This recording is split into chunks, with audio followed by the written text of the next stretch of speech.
Hello everyone, welcome back to my YouTube channel. I hope you all are doing well. So today आज चाहिँ म नयाँ एउटा blog लिएर आइरहेको छु र आज चाहिँ हामीहरू गइरहेछौँ मकरापडा मन्दिर जो कि कम टु नियर छ बिरपाडाको उता पर है। र आज फर्स्ट टाइम मैले ब्लग बनाउँदैछु। सो आई डोन्ट नो कस्तो हुन्छ के हुन्छ, जस्ट एउटा मेमोरिजको लागि मैले बनाएको हो। सो हामीहरू सबैजना रेडी भइसकेको छ। वी आर वेटिङ फर गाडीको लागि पर्खिरहेछौँ र जब हामी गाडी आउँछ त्यसको बादमा हामीहरू जानेछौँ। र आज चाहिँ हामीहरू आफ्नो फ्यामिली लाइक घरको आमा, म, मेरो हस्बेन्ड, नानी, यता पढाएको काकीहरू सबैजना मिलेर गाडीमा जानेछौँ र हेर्दै गर्नुहोस् होला। सो हामीहरू चाहिँ बाटोमा गाडीको वेट गरिरहेका थियौँ। मेरो आमा यता बहिनी पनि छ र म छु यहाँ। मेरो चाहिँ कपाल हेर्नुहोस् न कस्तो झरेर क्या पतला भइरहेछ अगाडिको। र फाइनली गाडी आएर पनि हामी चढ्यौँ र यहाँ सबैजना लाजाउने टाइपको मात्रै छ होइन। म पनि अलिअलि भिडियोहरू बनाउँदै थिएँ है। र हामीहरू बाटोमा पनि निक्ल्यौँ। हाम्रो घर चाहिँ हाइवेको सामने नै छ। अनि यहाँनिर हामीले गाडीहरू चढेर जाँदैछौँ र हामीहरू मादरी पनि पुग्यौँ है। र यसको बादमा चाहिँ हाम्रो यो मादरीको भित्र सर्टकट बाटो रहेछ एउटा मकरापडा जाने बाटो। अनि त्यो बाटो चाहिँ हामी छिटो हुन्छ भनेर चाहिँ यो बाटो गयौँ हो।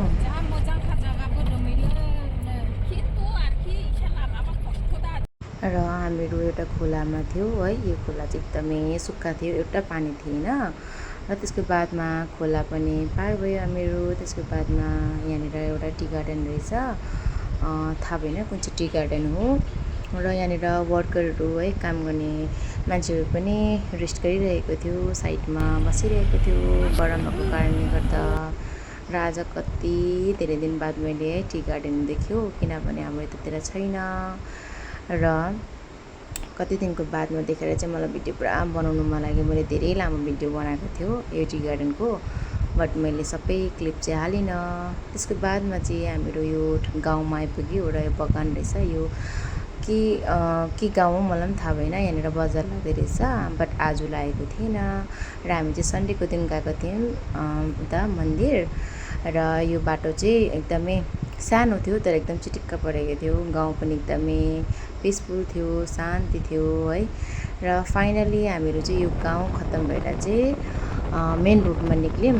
अब यो रोड चाहिँ सिधै होला सायद, किनभने म पनि यो बाटो फर्स्ट टाइम आएको त्यसको बादमा चाहिँ हामीहरू चाहिँ यो के भन्छ यो टर्निङ जुन चाहिँ छ मेन टर्निङ हो। यहाँनिर स्ट्याचु पनि रहेछ, दोकानहरू पनि रहेछ। म पहिला आउँदा चाहिँ यो सब केही थिएन, अहिले चाहिँ निकै चेन्जेस भएको रहेछ यहाँनिर।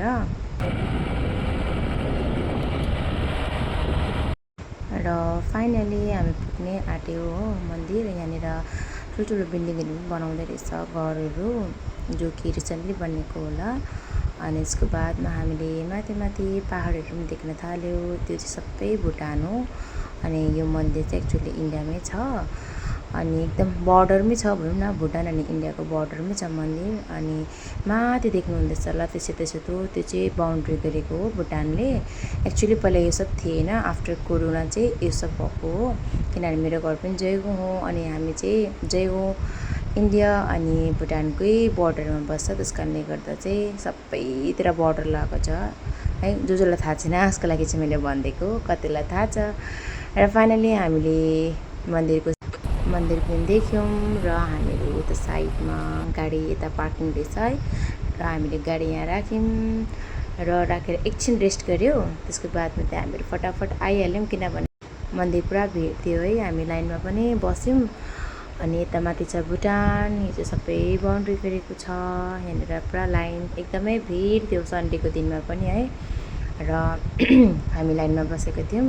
र फाइनली हामीले चाहिँ पूजा गरेर पनि निक्ल्यौँ, किनभने भित्र मैले भिडियोहरू बनाउनु पाइनँ। ऊ चाहिँ मेरो छोरा हो, भिडियो बनाउँदैछु पुरा हेर्दैछ। र पानी यस्तो पऱ्यो नि, सडनली पानी पऱ्यो। वेदर यस्तो राम्रो थियो हामी घरबाट निक्लिँदा है, तर यहाँनिर पानी परेर चाहिँ बिजोग भयो हाम्रो। एनी हो हामीले पूजा चाहिँ गऱ्यौँ है। अब फटाफट गऱ्यो, किनभने पानीले गर्दा राम्रोसँगले पूजाहरू गर्नु पाएन बाहिरको साइडमा। र यहाँनिर मेरो छोरा पनि निदायो, उसको टाइमिङ भइसकेको थियो सुत्ने है। र हामी चाहिँ पानी अलिक कम्ती हुन्छ भने चाहिँ पर्खिरहेको थियो। र फाइनली हामी चाहिँ अब घर फर्किने र मन्दिरको चाहिँ मैले सानोबाट यहाँनिर भिडियो उठाएँ है, किनभने जानु अगाडि चाहिँ मैले राम्रोसँगले भिडियो लिएको थिएन। र यहाँ सबै लुगाहरू बेचिसकेको थियो, दोकानहरू पनि सबै ठामठिम बन्द छ, मान्छे पनि छैन है। र हामीहरू गाडीमा चढेर अब चाहिँ घरतिर भन्दा पनि उसको मेरो हस्बेन्डको दिदीको घरतिर चाहिँ निक्लेको, किनभने बाटोमै छ दिदीको घर, त्यस कारणले गर्दा चाहिँ पस्दै जाने भन्यो। र मन्दिरदेखिको निक्लेकोदेखिको यो वीरपाडा छेउछाउमा भनौँ न है, वेदर यस्तो चेन्ज भयो। त्यहाँनिर एक मजाको घाम साथै हावा चलिरहेको थियो हो। मैले कपालहरू पनि सुकाएँ, लुगाहरू पनि सुक्यो भनौँ न हावाले नै। र अब चाहिँ हामी दिदी घरमा पुग्ने आँट्यौँ। र अब चाहिँ हाम्रो रेलवे क्रस हुँदैछौँ। यहाँ चाहिँ दुईवटा मन्दिर पनि रहेछ, अनि त्यसको बादमा चाहिँ यो बाटोमा चाहिँ सिधै जानुपर्ने छ दिदीको घर। यहाँनिर साइडमा घरहरू थियो, गुवाबारी सुपारी बारीहरू पनि थियो, प्लस यहाँनिर ठुल्ठुलो बारीहरू पनि थियो सब्जीहरू रोप्ने है। यहाँनिर पाटको साग लगाइरहेको थियो। र फाइनली हामीहरू पुग्यौँ पनि, अनि गाडी चाहिँ साइडमा राख्यौँ, किनभने दिदीको घर चाहिँ रेलवे ट्र्याकको पल्लो साइडमा थियो, त्यस कारणले हामीले गाडी यहाँ राख्यौँ।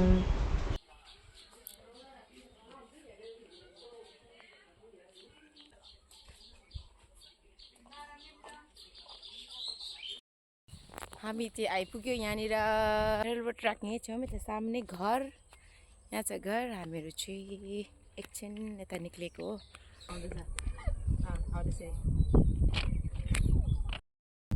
वाह, यो मस्त मस्त हावा, हाम्रो कपाल भी सूख गया। क्या फोटो खींचो ना? हाँ भाई, इतना दूर जा रहा है, इतना दूर क्यों जा रहा है हो? पास में आओ, नहीं दिखेगा फिर अच्छे से। फोटो खिचिरहेछ उनीहरू हो, म पनि एक दुईवटा फोटो खिच्छु यहाँनिर। सो हामीहरू चाहिँ एकछिन यतादेखिको चाहिँ बाटोपट्टि घुम्नु गइरहेको छ। अब यो साइडमा ग्रिनरी एकदम बारी बारी छ। र हामीहरू एकछिन मेन रोडपट्टि जाँदैछौँ।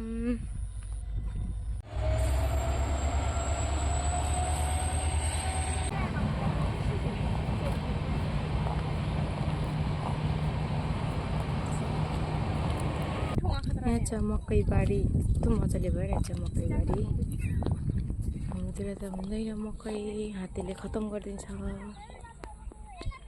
बाटो यस्तो छ।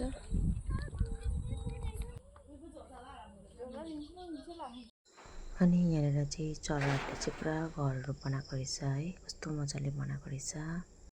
अनि त्यसको बादमा चाहिँ हामीले खानासाना खाएर चाहिँ ब्याक टु होम, हामी घर फर्क्यौँ।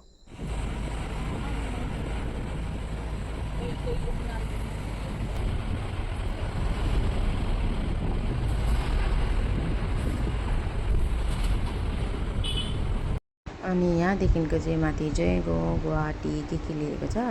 मेरो घर चाहिँ त्यो माथि जान्छ, तर अब मेरो हस्बेन्डको घर चाहिँ यता साइडमा छ, मेन्दाबारीमा। र योबाट हामीहरू आयौँ। र यो चाहिँ एयरफोर्स हो।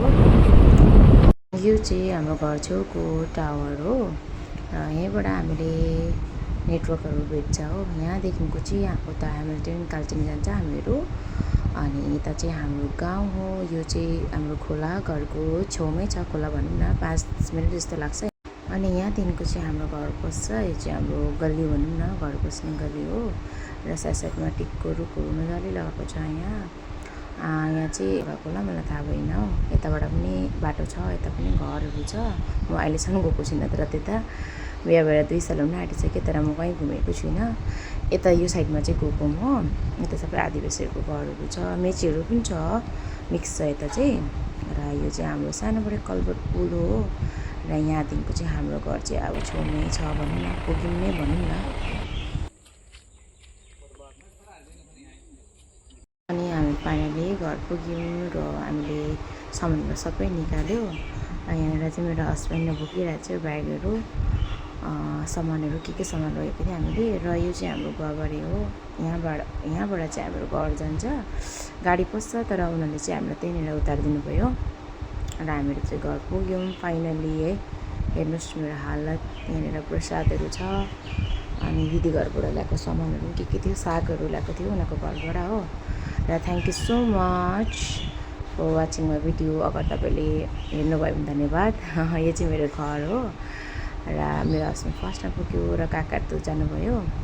Thank you so much, by.